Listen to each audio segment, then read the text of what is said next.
जय जय रघुवीर समर्थ.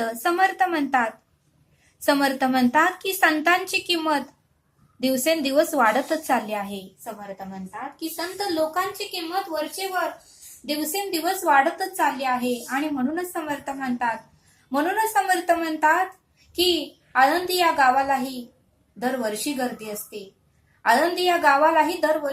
असते. तर देहू या गावालाही दरवर्षी गर्दी असते. आणि म्हणूनच समर्थ म्हणतात की संतांची किंमत कमी होत नाही, पण संतांची किंमत मात्र वाढत आहे. संतांचं ऐश्वर्य मात्र वाढत आहे, असं समर्थ आपल्याला इथे सांगतात.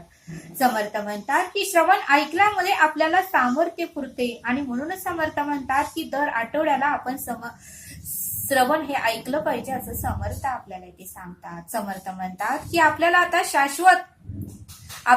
शाश्वत कमवायचं आहे. नाशवंत तर आपल्याला परब्रह्म देणारच आहे, पण शाश्वतही आपल्याला कमवता आलं पाहिजे, असं समर्थ आपल्याला इथे सांगतात.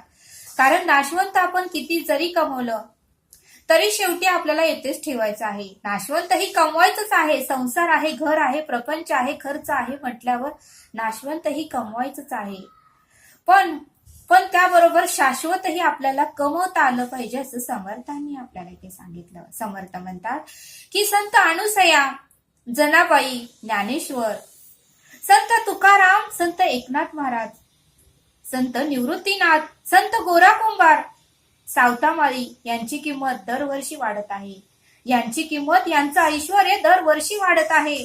कारण त्यांची भक्ती, त्यांचं नामस्मरण अंतःकरणातून होतं. त्यांचं शुद्ध नामस्मरण अंतःकरणातून होतं, असं समर्थ आपल्याला इथे सांगतात. आणि म्हणूनच समर्थ म्हणतात की आळंदी हे गाव संत ज्ञानेश्वरामुळे ओळखलं जातंय. म्हणून समर्थ म्हणतात की आळंदी हे गाव संत ज्ञानेश्वरामुळे ओळखलं जातं. तर देहू हे गाव संत तुकारामांमुळे ओळखलं जातं.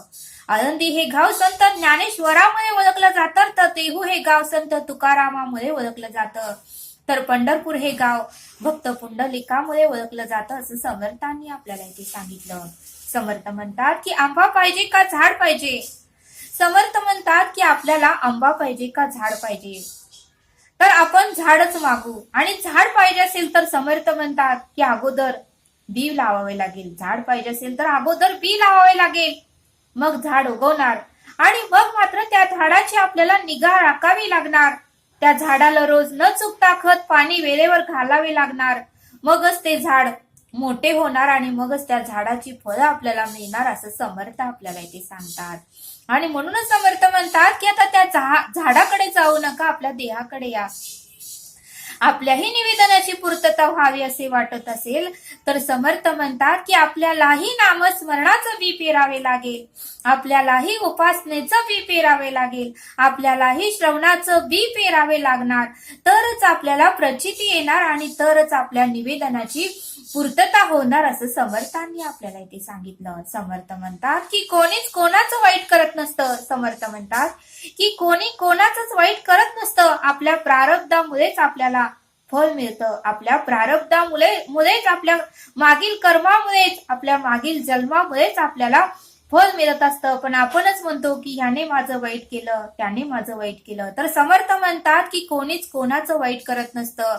आपल्या प्रारब्धामुळे, आपल्या कर्मामुळेच आपल्याला ते फळ प्राप्त होतं, असं समर्थांनी आपल्याला इथे सांगितलं.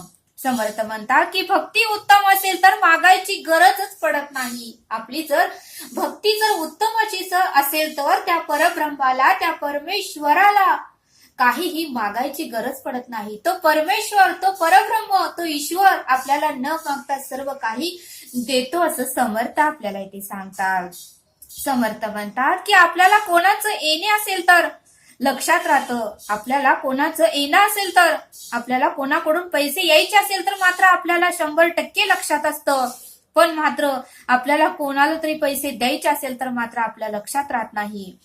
असं करू नका, असं समर्थांनी आपल्याला इथे सांगितलं. जर कोणाचे पैसे आपण देणे लागत असेल तर तेही आपण आठवणीने दिले पाहिजेत. आणि कोणाकडून आपले पैसे यायचे असतील तर तेही आपण आठवणीने मागितले पाहिजे, असं समर्थ आपल्याला इथे सांगतात. समर्थ म्हणतात की आपल्याला रील्स बघायचे असेल तर आपण ऍक्टिव्ह असतो. आपल्याला एखादा पिक्चर बघायचा असेल तर आपण तिथे ऍक्टिव्ह असतो. पण नामस्मरण उपासना करण्यात मात्र आपण ऍक्टिव्ह नसतो असं समर्थ आपल्याला इथे सांगतात. समर्थ म्हणतात की हंडा भरून आपण पाण्याचा हंडा भरून आणतो, त्यावेळेस मात्र हंड्यामध्ये गढूळ पाणी असतं. मग मात्र एखाद्या तुरटीचा खडा टाकला तर पाणी स्वच्छ होणार नाही. तो तुरटीचा खडा पूर्णपणे हंड्यामध्ये फिरवावे लागणार आणि मगच मात्र हंड्यातलं गढूळ पाणी हे खाली जाणार आणि वरती मात्र स्वच्छ पाणी येणार असं समर्थ आपल्याला इथे सांगतात. तसं समर्थ म्हणतात की त्या हंड्याकडे जाऊ नका, आपल्या देहाकडे या.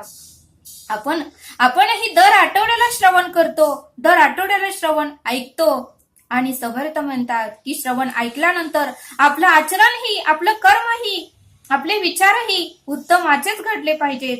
आपण एका कानाने श्रवण ऐकून जर दुसऱ्या कानाने सोडून दिलं तर त्याचा काहीही उपयोग नाही असं समर्थ आपल्याला इथे सांगतात. समर्थ म्हणतात की डेरा पाजरतो म्हणून आपण त्यात सारखं पाणी ओततो, तर समर्थ म्हणतात की डेरा पाजरू नये, डेऱ्यातील पाणी संपू नये म्हणून त्या डेऱ्यालाच पाण्यात बसवा.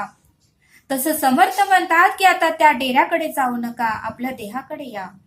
या देहातही 4 दिवसांनी, एका आठवड्याचं श्रवण ऐकल्यानंतर 4 दिवसांनी विसर पडतो, म्हणून समर्थ म्हणतात की दर आठवड्याला या देहालाही श्रवणात बसवा, श्रवण रूपी पाण्यात बसवा असं समर्थ आपल्याला इथे सांगतात. समर्थ म्हणतात की पुण्याई वाढली, आपली पुण्याई वाढली की आपल्याला जन्म मरणाच्या फेऱ्यातून मुक्तताही होणारच आहे. समर्थ म्हणतात की आपली जर पुण्याई वाढली तर आपली ही जन्म मरणाच्या फेऱ्यातून मुक्तता होणारच आहे आणि म्हणून समर्थ म्हणतात की आपण ही आपली पुण्याई वाढवता आली पाहिजे असं समर्थांनी आपल्याला इथे सांगितलं. समर्थ म्हणतात की एखाद्या ताईच्या घरी साखरेचा डब्बा कुठे आहे हे आपल्याला माहिती नसतं. तसंच समर्थ म्हणतात की आपल्याला कोणाच्या मनात काय चालू आहे ते माहिती नसतं, पण परब्रह्माला मात्र, त्या ईश्वराला मात्र कोणाच्या मनात काय चालू आहे, कोणाच्या मनात कुठला विचार चालू आहे हे मात्र त्या परब्रह्माला सगळं काही माहिती असतं असं समर्थांनी आपल्याला ते सांगितलं. आणि म्हणूनच समर्थ म्हणतात की न मागता देत आहे उदंडे, तो दिनाचा दयाळू आहे, मनाचा मवाळू आहे, स्नेहाळू कृपाळू जनी दास पाळू. आणि म्हणून समर्थ म्हणतात की त्याला मागायची गरज पडतच नाही. संत लोकांनी ते ओळखलं होतं आणि म्हणूनच संत लोकांना प्रचिती आली आणि म्हणूनच आज संत लोकांच्या पालख्या पंढरपूरला जातात. आणि म्हणूनच समर्थ म्हणतात की आषाढ वारीमध्ये संतांचा मेळा भरतो पंढरपूरला असं समर्थांनी आपल्याला इथे सांगितलं. समर्थ आपल्याला एक बोध सांगतात. समर्थ म्हणतात की एका गावामध्ये गरीब असं कुटुंब राहत होतं. पती पत्नी होते आणि त्यांना एक मुलगी होती. त्यांच्याकडे 3 म्हशी होत्या. त्या 3 म्हशींचंच दूध काढून ते गावामध्ये जाऊन विकत होते आणि आपला घर संसार चालवत होते. एके दिवशी असंच ते भाऊ रस्त्याने जात होते आणि नदीच्या पलीकडे त्यांनी दूध वाढायला गेले. त्यावेळेस नदीच्या पलीकडे त्यांना एक साधू महाराज वडाच्या झाडाखाली नामस्मरण करताना दिसले. त्यावेळेस त्या भाऊंच्या मनातही विचार आला की आपणही थोडी पुण्याई करावी आणि या साधू महाराजांनाही आपण दूध दिल्यानंतर रोज आपल्यालाही पुण्याई वाढेल. आणि म्हणून ते भाऊ रोज साधू महाराजांना एक किटली भरून दूध देऊ लागले आणि त्यांचा आशीर्वाद घेऊन घरी येऊ लागले. असा रोजचा नियम त्या भाऊंचा चालूच होता. एके दिवशी मात्र ते भाऊ खूप आजारी पडले. त्यावेळेस त्यांची मुलगी, तिचं नाव होतं गीता, ती गीता म्हणाली, बाबा तुम्ही काही काळजी करू नका, त्या साधू महाराजांना आज मी दूध द्यायला जाते. त्यावेळेस त्या बाबांनाही खूप आनंद झाला आणि ती मुलीनेही किटली भरून दूध घेतलं आणि नदीच्या पलीकडे ओढीने ती गेली आणि साधू महाराजांना तिने दूध दिलं. पण पावसाळ्याचे दिवस होते, रोज पाऊस पडत होता आणि मग ती मुलगी म्हणाली की साधू महाराज 2-3 दिवस झालं पाऊस भरपूर पडत आहे, नदीला पाणीही वाढत आहे. जर आज पाऊस भरपूर पडला तर मी 2 दिवस तुमच्याकडे दूध घेऊन येऊ शकत नाही. आम्हाला क्षमा करा, कारण नदीला जर पूर आलं तर ओढी बुडू शकते आणि माझा जीव धोक्यातही आहे, त्यामुळे मी 2-3 दिवस येत नाही. त्यावेळेस साधू महाराज म्हणाले, अगं बाळा तू काळजी करू नकोस, मी तुला एक मंत्र देतो, त्या मंत्राचं तू नामस्मरण कर आणि तू नामस्मरण केल्यानंतर तू पाण्यामध्ये चालू लागशील, पाण्यामध्ये तरंगू लागशील. त्यावेळेस त्या मुलीलाही विश्वास बसला आणि त्या साधू महाराजांनी त्या मुलीला तो मंत्र दिला आणि मग मात्र ती मुलगी पाण्यातून तो मंत्र म्हणत चालू लागले. तिलाही खूप आनंद झाला, तिलाही विश्वास बसला त्या मंत्रावर आणि ती घरी येऊन सर्व काही हकीकत आपल्या आई वडिलांना सांगितली आणि ती रोज त्या मंत्राचं नामस्मरण करू लागली. आणि असं करत दुसऱ्या दिवशीही ती पाण्यातून चालत साधू महाराजांना दूध द्यायला गेली आणि दूध देताना साधू महाराजांना म्हणाली की साधू महाराज, नदीला पूर भरपूर वाढलेला आहे आणि पूर कमी असतोपर्यंत तुम्ही आमच्या गावाकडेच राहा, म्हणजे मलाही त्रास होणार नाही इकडे यायला आणि तुम्हालाही दूध वेळेवर मिळेल. त्यावेळी साधू महाराजांनाही त्या मुलीचं पटलं आणि साधू महाराज म्हणाले, ठीक आहे बाळा, मी नदीचा पूर ओसरेपर्यंत तुमच्या गावात एका झाडाखाली बसून मी नामस्मरण करतो. त्यावेळेस ती मुलगी ते मंत्र म्हणत त्या नदीवरून चालू लागली, त्या पाण्यावरून तरंगू लागली. त्यावेळेस मात्र साधू महाराज तिच्या मागून आले, पण साधू महाराजांनी पाण्यात पाय टाकताच साधू महाराजांचा पाय मात्र पाण्याखाली गेला. पाय मात्र त्यांचा पाण्यावर चालू शकला नाही. त्यावेळेस मात्र साधू महाराज घाबरले आणि त्या मुलीलाही वाटू लागलं की ज्या साधू महाराजांनी मला मंत्र दिला, मी त्या मंत्रामुळे या पाण्यावरती चालू लागते, मग साधू महाराज का नाही चालू लागत?